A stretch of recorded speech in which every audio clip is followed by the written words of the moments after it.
Assalamualaikum warahmatullahi wabarakatuh. Alhamdulillah wa syukurillah wa la haula wa la quwata illa billah, amma ba'du.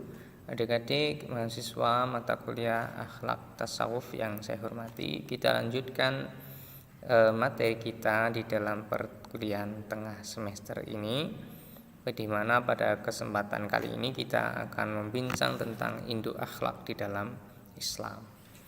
Nah, jangan lupa sebelum kita mulai, kawan-kawan, saya ingatkan untuk selalu mempersiapkan alat tulisnya untuk mencatat beberapa hal yang kemungkinan menurut kalian penting untuk dicatat, sehingga nanti memudahkan pemahaman kita.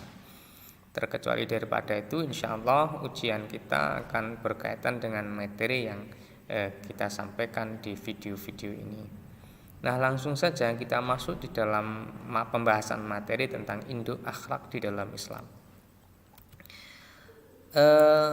Manusia mempunyai potensi jasadiah dan rohaniyah. Ini saya mulai dari sini.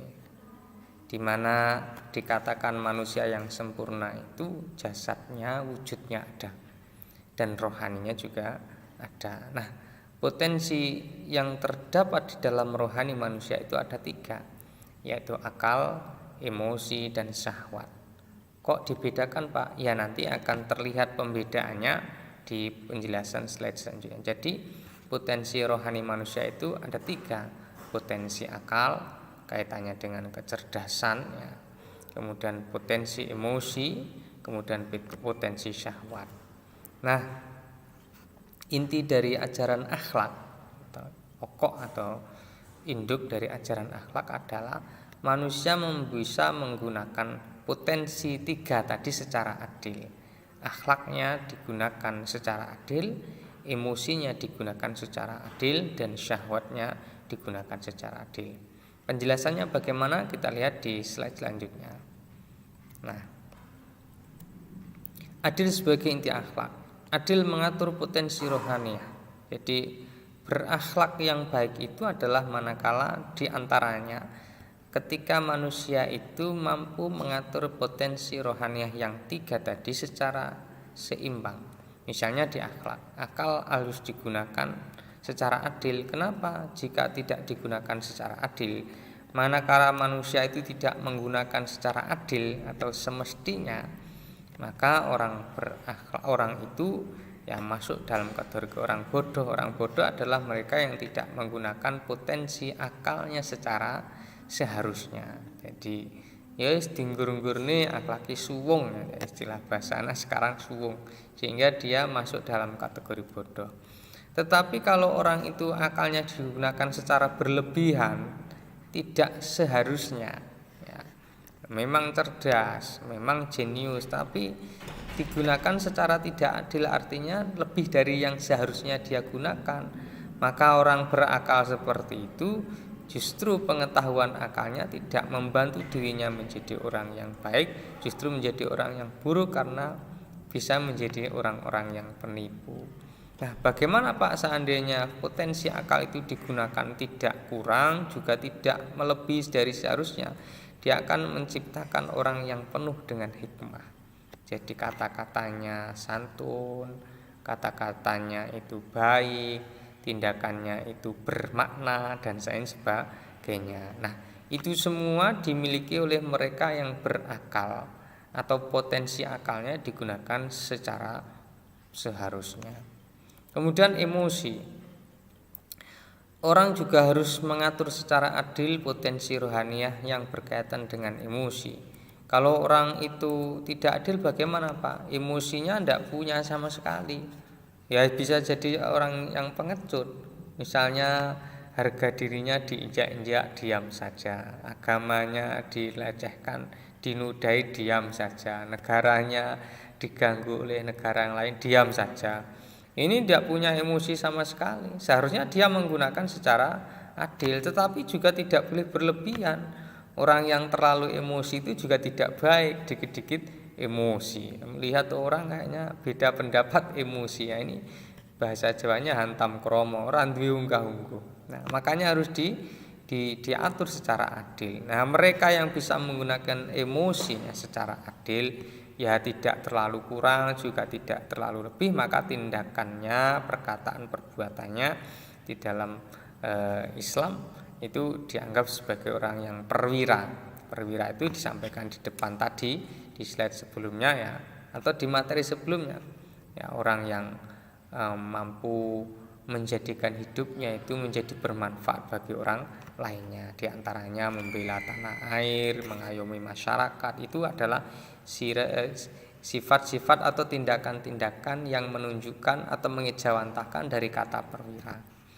Nah, begitu juga adil sebagai inti akhlak kaitannya dengan syahwat, potensi rohaniah manusia yang berkaitan dengan syahwat. Ini juga harus digunakan secara adil agar dia menjadi manusia yang berakhlak. Kenapa jika seperti itu, Pak? Orang yang tidak punya syahwat, wah itu lemah semangat. Ya. Syahwat itu kan kaitannya dengan pemenuhan apa yang di atas perut dan di bawah perut. Kok tidak punya syahwat makan, yo masa kurang ya, nafsu makannya itu dikurangi, nafsu hubungan biologis suami dan istri dikurangi, ya jadi lemah semangat. Ini ya tidak berakhlak kepada istrinya. Kalau dia tentang makan ya tidak berakhlak kepada orang-orang yang menghidangkan makanan. Tetapi seandainya penggunaan syahwat ini terlalu ya, tidak diatur, ya menjadi lacur, artinya ya uran duwe duga, nah, seperti itu. Maka dia harus adil. Adil di sini artinya apa? Ya syahwat yang ada di dalam diri manusia itu diatur sebagaimana yang seharusnya. Tidak boleh melampaui yang seharusnya, juga tidak kurang dari yang seharusnya. Kalau orang sudah mampu mengendalikan syahwatnya secara adil, maka dia akan mendapatkan sifat iffah. Jadi kalau akal itu hikmah, kalau emosi itu perwira, kemudian kalau syahwat itu kalau dilakukan secara adil pengendaliannya, dia akan membentuk manusia yang iffah. Nah, akhlak itu adik-adik atau kawan-kawan saya semuanya, yang itu diantaranya adalah orang yang penuh hikmah, orang yang berjiwa perwira, orang yang bersifat iffah. Ini adalah pengejawantahan dari akhlak-akhlak yang mulia yang diatur di dalam Islam. Nah, semuanya itu ya, mana adil ya, semuanya itu ada di dalam Al-Quran. Kenapa orang itu disuruh adil? Nah, terutama kalau membahas tentang 3 potensi tadi, karena memang Allah itu selalu menyuruh, di antara dalam surat An-Nisa ayat 58, wa idza hakamtum bainan nas yang tahkumu bil adli, seandainya kalian itu menghukumi antara manusia maka hukumilah dengan adil. Kata adil juga bersinonim dengan kata al-qistu. Ya ayyuhalladzina amanu kunu qawwamina bil qisti, wahai orang-orang beriman, jadilah mereka-mereka yang qawwamina bil qisti. Bil qisti artinya bertindak secara adil. Nah, sekarang pada poin selanjutnya, sumber nilai dan norma di dalam Islam. Apa yang dimaksud dengan nilai? Nilai adalah landasan masyarakat yang timbul akibat interaksi. Jadi landasan masyarakat yang timbul akibat interaksi dan disebarkan di dalam kehidupan bersosial. Misalnya nilai-nilai berkaitan dengan ramah, nilai-nilai disiplin, sopan santun dan lain sebagainya. Adapun norma yang dimaksud di sini adalah aturan yang mengikat perilaku dan interaksi seseorang di dalam bermasyarakat. Seperti aturan hukum, aturan agama, aturan adat dan lain sebagainya. Nah, di dalam Islam, mohon maaf ini ada tamu ya, sahabat saya Bu Anjar dan Mbak Ima ya. Ya, saya lanjutkan. Dalam yo ngisane kur video. Makhluk gaib iki tak rekam lho iki.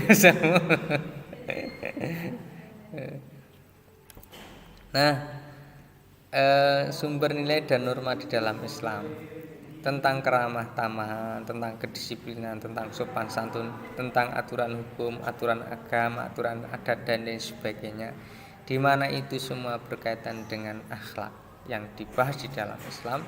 Itu sesungguhnya ya, di dalam ajaran kita terwujud, tersurat baik secara jelas maupun belum jelas dalam Al-Quran maupun Al-Hadis dan akal manusia. Artinya bagaimana Pak? Ada hal-hal yang sudah tersurat dengan jelas di dalam Al-Quran, ada yang sudah tersurat jelas di dalam al-hadis, dan yang belum tersurat dengan jelas artinya tersirat, di mana yang tersirat itu masuk dalam ijtihad akal, bagaimana yang seharusnya dan bagaimana yang tidak seharusnya. Nah, kawan-kawan yang saya hormati, mungkin ini yang bisa saya sampaikan, dan lagi-lagi saya mohon maaf jika hal-hal yang saya sampaikan belum seharusnya yang seharusnya saya sampaikan.